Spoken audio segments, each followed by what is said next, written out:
नमस्कार सर। नमस्कार। सर, हम आपका बेसिकली परिचय जानना चाहते हैं। आप अभी किस पद पर हैं वो जानना चाहेंगे। मैं इंजीनियर मदन छरोलिया, निवासी ऊषा कॉलोनी डबरा।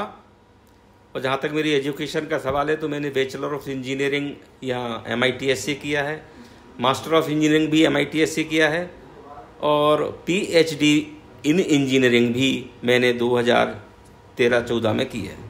और मेरा जो कहाँ तक जो कार्य क्षेत्र है वो मेरा ग्वालियर संभाग है पूरा, जिसमें मैं अभी भी BSF में टेक्निकल स्कूल्स कॉलेज से HOD पद से रिटायर्ड हुआ हूँ पिछले 2 साल पहले। और अभी वर्तमान में ग्वालियर संभाग की सभी फाइनेंशियल इंस्टीट्यूशन और सभी राष्ट्रीयकृत बैंकों का मैं वैल्यूअर हूँ। और वर्तमान में श्री गहोई वैश्य चंबल क्षेत्रीय सभा का मैं वरिष्ठ उपाध्यक्ष हूँ। सर, अभी जैसे कि आप वरिष्ठ उपाध्यक्ष पद पर हैं, तो आपने इस पद पर होते हुए पूर्व में क्या कार्य किए हैं उसके बारे में थोड़ी डिटेल दीजिए। मैंने वरिष्ठ उपाध्यक्ष पद पर रहते हुए पिछले साल एक गहोई युवा महाकुंभ का क्रिकेट महाकुंभ का आयोजन किया था, जिसमें मैंने पूरे देश के युवाओं को इसमें जोड़ा था और बढ़िया टूर्नामेंट कराया था और सभी युवाओं ने इसमें बहुत बढ़ चढ़ करके हिस्सा लिया था, जो आज भी सभी समाज में सभी जगह जाना जाता है और इसका नाम लिया जाता है। तो सर, मेरा अगला सवाल कुछ इस प्रकार रहेगा कि जैसे कि आप जिस जगह से हैं अभी करंट में, वहाँ से 2 प्रत्याशी खड़े हो रहे हैं, आप और एक दीपक सावला जी। तो इस बारे में आप क्या कहना चाहेंगे कि चुनाव पर क्या असर पड़ेगा इसका?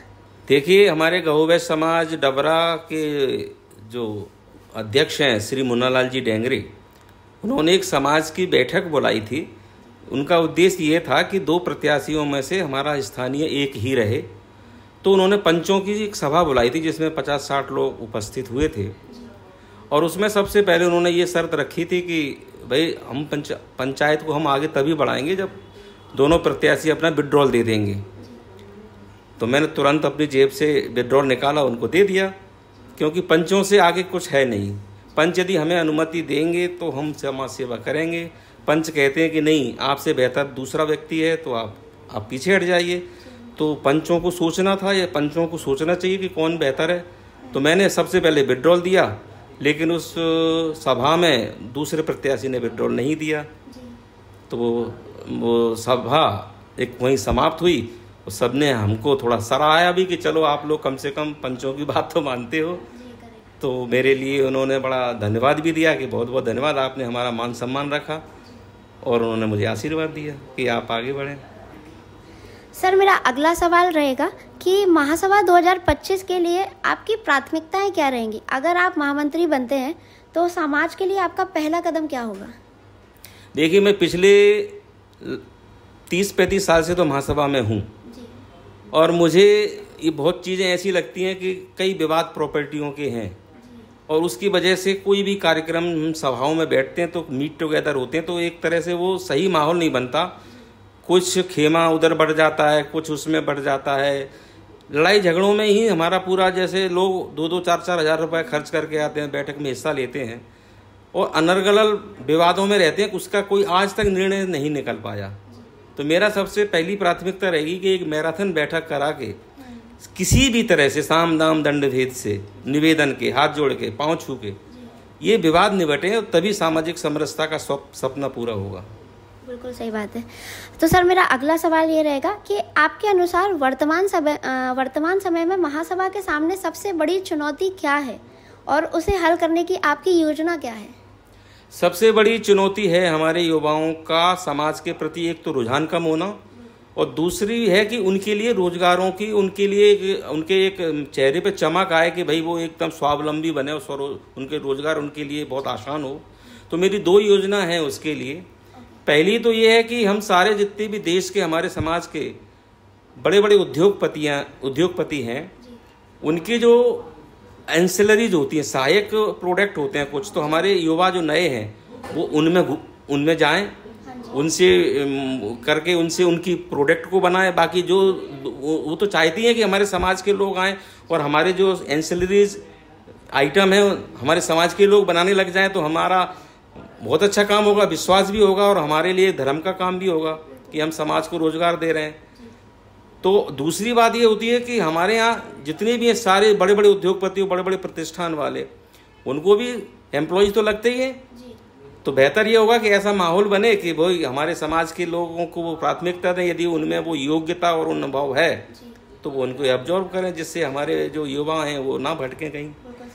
तीसरा कि समाज के जो युवा हैं, जो समाज के प्रति उनकी अरुचि है, उसको हम खेलों के माध्यम से जोड़ें। और मेरा पिछले बार जैसा कि अभी बताया था मैंने कि क्रिकेट महाकुंभ मैंने आयोजित किया था, बहुत युवाओं ने हिस्सा लिया। उस बात को आगे भी हमसे रिक्वेस्ट किया गया कि इसको कराया जाए। लेकिन पिछले साल मैंने जब रखा था तो एक उसके केंद्रीय चुनाव थे, आचार संहिता थी, तो हमको परमिशन नहीं मिली। लेकिन निश्चित तौर से यदि मैं महासभा में आता हूँ तो खेल के माध्यम से युवाओं को जोड़ूंगा और विभिन्न तरह के हर क्षेत्रीय सभाओं में एक युवा महाकुंभ, खेल महाकुंभ ला करके खेल के प्रति युवाओं को जोड़ूंगा। सर, जैसे कि आपने अभी युवाओं की बात करी, तो मेरा सवाल यही रहेगा कि आज की जो युवा पीढ़ी है वो काफ़ी दूर है समाज की गतिविधियों से, जैसे कि आप देख रहे हैं एंड आप भी उस बारे में बात कर रहे हैं। तो जैसे कि आपने बोला कि स्पोर्ट्स एक माध्यम हो सकता है, और क्या माध्यम हो सकते हैं आपके अनुसार जिनको हम युवाओं को जोड़ने की बात कर रहे हैं उसके लिए? एक तो मैंने बोला कि आपको इंडस्ट्रियलाइजेशन में उनको ला सकते हैं, एंटरप्रेन्योरशिप को डेवलपमेंट कर सकते हैं। एक्चुअली में क्या नए युवाओं को पूरा गाइडलाइंस नहीं मिलता है कि हम इंडस्ट्री का सेटअप करें तो कैसे करें, हाउ टू स्टार्ट। बट यदि हमारे इस तरह से कोई सेमिनार्स और हम यदि ऐसे कार्यक्रम कराएंगे, बड़े बड़े जो विशेषज्ञ हैं उनसे यदि हम उनके साथ बिठा करके उनको मोटिवेट कराएंगे और उनकी जो अंदर की भावना है, उनकी जो जानकारियां हैं, यदि वो हम उनको दूर करेंगे, उनका जो मन में भ्रम है, और उसे मोटिवेटेड करेंगे, तो निश्चित तौर से एक तो उनके अंदर एक भावना आएगी कि नहीं हम इसे कर सकते हैं। और गवर्नमेंट की जितनी भी योजनाएं सभी युवाओं को नहीं होती हैं, वो सिर्फ अपने कंपटीशन के पीछे भागते हैं, वो बाकी चीज़ों से अलग रहते हैं। तो एक ऐसा सेमिनार के माध्यम से सारी इन्फॉर्मेशंस गवर्नमेंट की हैं कि कौन कौन सी चल रही हैं, किस में सब्सिडी है, इसको जाने से क्या क्या रास्ते हैं।